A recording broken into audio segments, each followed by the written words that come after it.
Nós aqui no nosso podcast, a gente fala bastante de política, sociedade, o jeito que as pessoas se relacionam, isso é algo naturalmente humano, né? Uhum.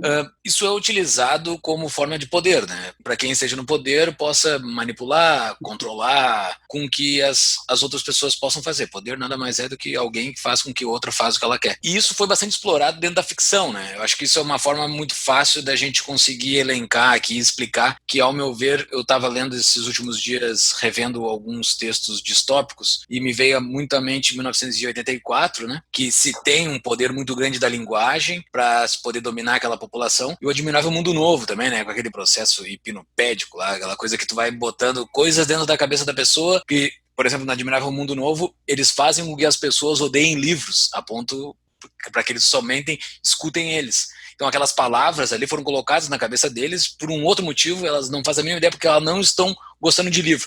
Isso seria um processo de utilizar a linguagem como um processo de poder? Isso é válido? Isso é um bom exemplo? Eu estou contigo. Tenho a mesma impressão por duas razões. A primeira é porque a própria palavra poder já invoca uma ação. Né? O verbo, poder é um verbo. Eu posso, tu podes, ele pode.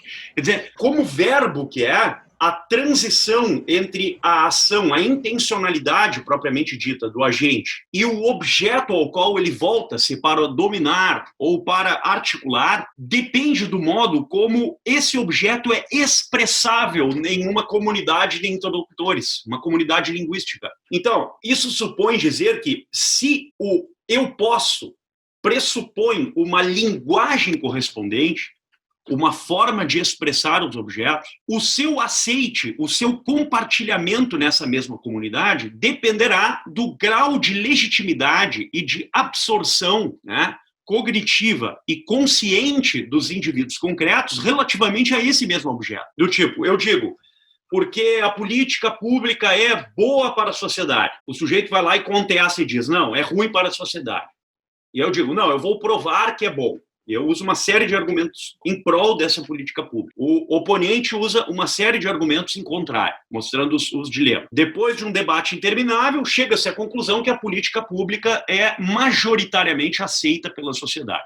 E as pessoas absorvem aquilo. Ou seja, no fundo, esse eu posso encontra, num ambiente normal, uma série de limitações que exigem que a postulação universal desse objeto que é querido e desejado por alguém que cria uma política pública tenha o dever de mostrar racionalmente o compartilhamento deste mesmo objeto. Mas o que acontece em regimes anormais? Regimes que eu chamaria assim impolíticos, contrários à política. Em situações anormais ou excepcionais, um grupo de pessoas trata essa política pública ou esse objeto, desde um primeiro momento, como naturalmente compartilhável. E ao tratá-lo assim, supõe que esse objeto não deve passar pelo teste de pedigree, que é o teste da razão ou do debate racional. E ao fazê-lo, trata esse objeto como se universalmente compartilhado fosse, sendo que, na verdade, o objeto não tem essa natureza universal que é postulada por aquele que o cria. É uma manipulação de significado. Claro, uma manipulação de significado. E aí o que acontece com essa manipulação de significado? Boa parte dos receptores dessa comunicação objetal acabam absorvendo essa linguagem sem, todavia, estabelecer um processo racional deliberativo sobre essa mesma linguagem. E acabam recebendo isto por meio de uma coisa que nós chamamos normalmente, assim, usualmente de senso comum. Então o sujeito começa a falar e a relacionar-se com esse objeto como se isso fosse uma coisa normal, sendo que, na verdade, isto não é nada normal. Foi criado por alguém e, sob a roupagem deste objeto, não é possível perguntar nada. E a incapacidade de perguntar qualquer coisa sobre o objeto faz com que esse objeto vá sendo recebido na cultura e nas mentes individuais sem qualquer processo deliberativo prévio, sem um debate racional. Isso se dá, esse processo que tu acabou de descrever, se dá pela manipulação, pela